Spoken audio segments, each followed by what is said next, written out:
샬롬. 어느덧 뜨거웠던 여름이 지나가고 가을의 느낌이 아침과 저녁 때에 느껴지는 요즘인데요. 우리를 날마다 온전한 길로 인도하시는 하나님을 바라보시기를 주님의 이름으로 축복합니다. 오늘 말씀은 요한계시록 16장 말씀 되겠습니다. 제 16장. 또 내가 들으니 성전에서 큰 음성이 나서 일곱 천사에게 말하되, 너희는 가서 하나님의 진노의 일곱 대접을 땅에 쏟으라. 첫째 천사가 가서 그 대접을 땅에 쏟음에 짐승의 표를 받은 사람들과 그 우상에게 경배하는 자들에게 악하고 독한 종기가 나더라. 둘째 천사가 그 대접을 바다에 쏟음에 바다가 곧 죽은 자의 피같이 되니 바다 가운데 모든 생물이 죽더라. 셋째 천사가 그 대접을 강과 물 근원에 쏟음에 피가 되더라. 내가 들으니 물을 차지한 천사가 이르되, 전에도 계셨고 지금도 계신 거룩하신 이여, 이렇게 심판하시니 의로우시도다. 그들이 성도들과 선지자들의 피를 흘렸으므로 그들에게 피를 마시게 하신 것이 합당하니이다. 또 내가 들으니 제단이 말하기를, 그러하다. 주 하나님 곧 전능하신 이시여, 심판하시는 것이 참되시고 의로우시도다. 넷째 천사가 그 대접을 해에 쏟음에 해가 권세를 받아 불로 사람들을 태우니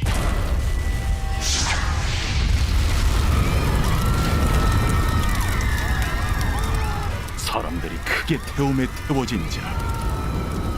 이 재앙들을 행하는 권세를 가지신 하나님의 이름을 비방하며 또 회개하지 아니하고 주께 영광을 돌리지 아니하더라.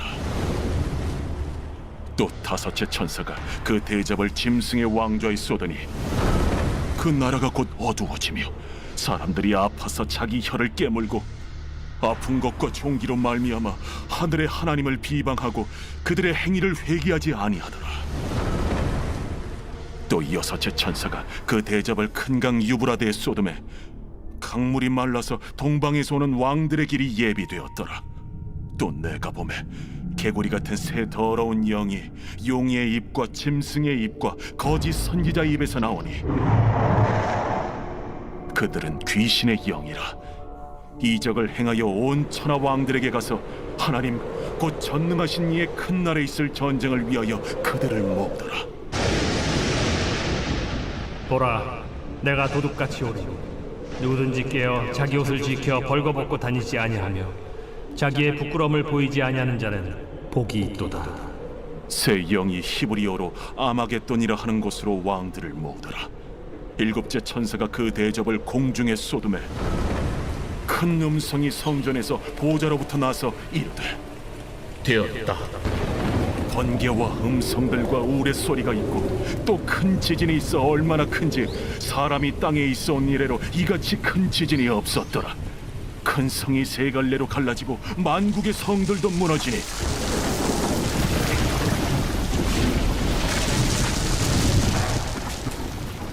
큰 성 바벨론이 하나님 앞에 기억하신 바 되어 그의 맹렬한 진노의 포도주잔을 받음에 각 섬도 없어지고 산악도 간대었다. 또 무게가 한 달란트나 되는 큰 우박이 하늘로부터 사람들에게 내리매 사람들이 그 우박의 재앙 때문에 하나님을 비방하니 그 재앙이 심히 크미러라.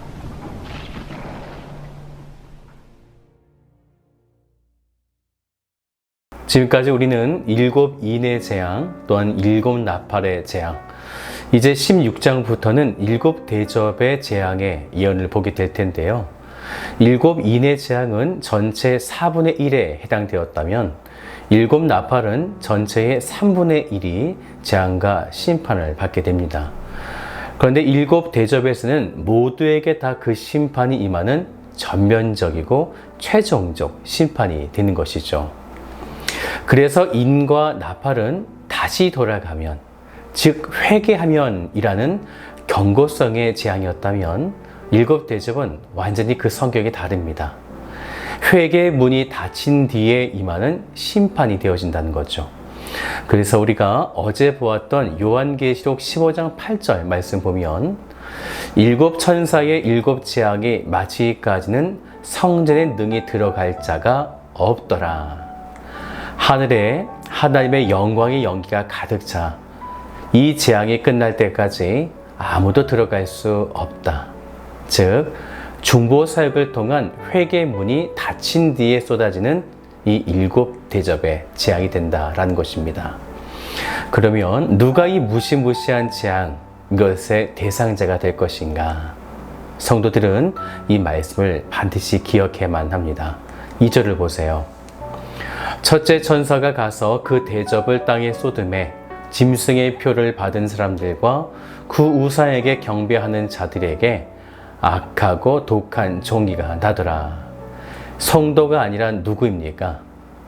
짐승의 표를 받은 사람과 우상에게 경배하는 자들이다 라는 것입니다. 물론 그러한 참혹한 것을 성도들도 보게 될 것이에요.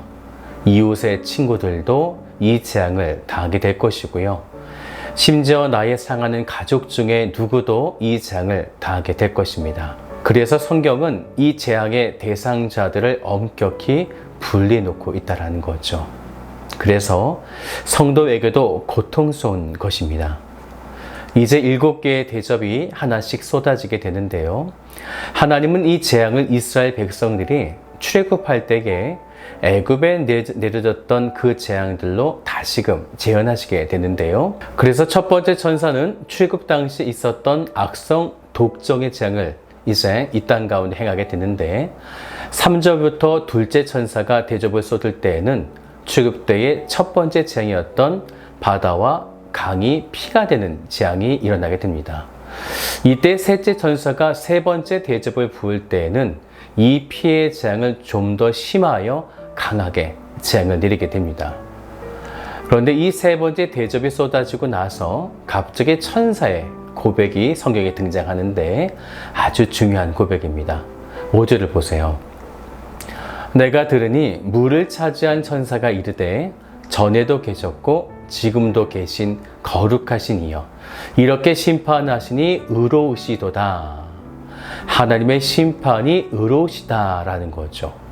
곧 하나님의 공의와 정의에 합당하다. 짐승의 표를 가진 자들이 당하는 이 심판의 이유를 이렇게 설명합니다. 6절 말씀 보세요. 성도들과 선자들의 피를 흘렸으므로 그들에게 피를 마시게 하신 것이 합당하니이다 하더라. 그래서 하나님의 성도들을 괴롭히며 짐승의 표를 받은 자들이 마땅히 심판을 받는 것. 왜냐하면 하나님은 의로우시기 때문이다 라는 것입니다. 이 사건은 지난날 출애굽 때에 이스라엘 백성들을 괴롭혔던 애굽의 군사들이 홍해 바다에서 수장된 것과 또한 구약의 마지막 때에 남유다가 패망당할 때에 물론 바벨론은 당연히 이후에 멸망을 당하지만 당시에 예루살렘의 지도자들은 끝까지 남아서 하나님의 말씀을 거역하죠. 또한 성도들을 해롭게 하며 포로가 되지 않으려고 발버둥 치게 됩니다.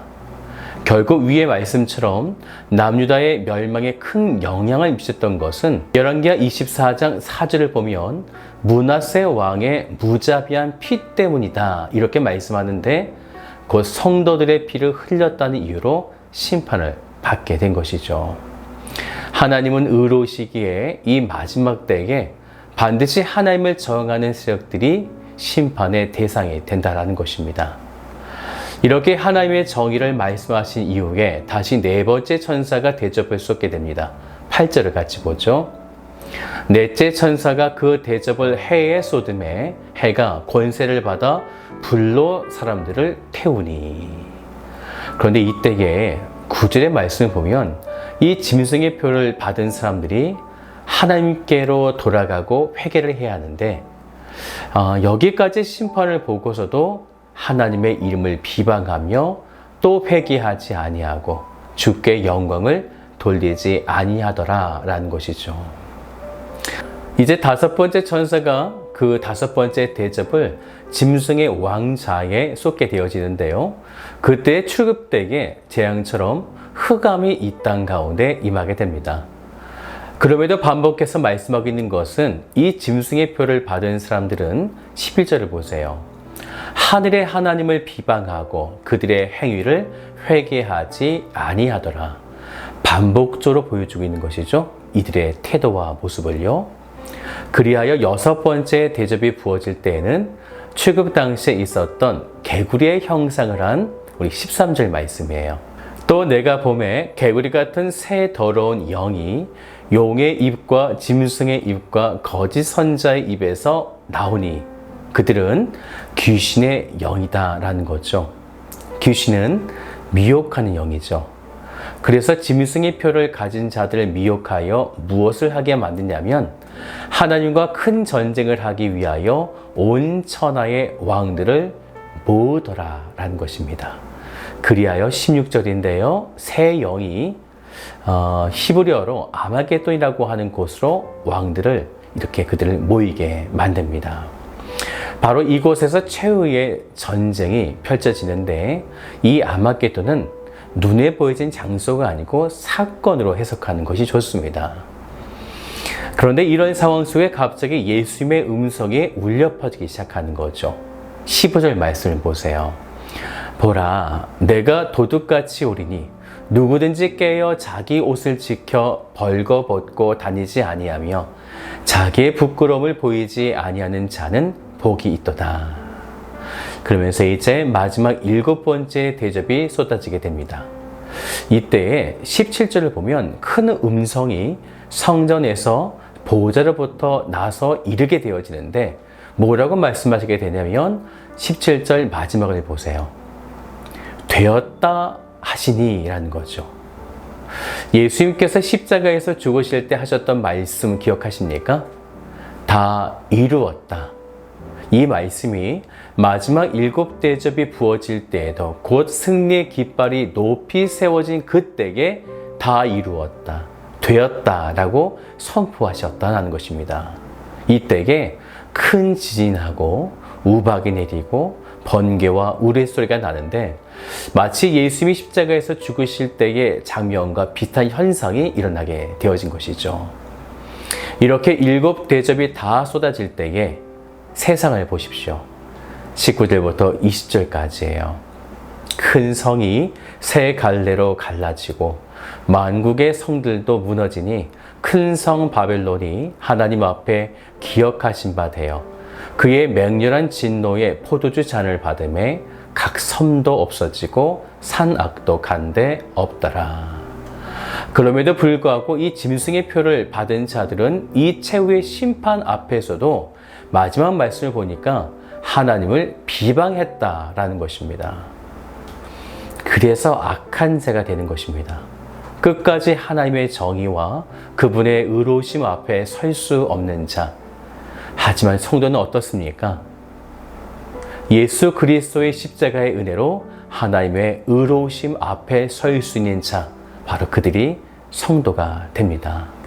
사랑하는 성도 여러분, 끝까지 믿음을 지키며 담대하게 주의 말씀을 지키며 나아가시기를 주님의 이름으로 축복합니다.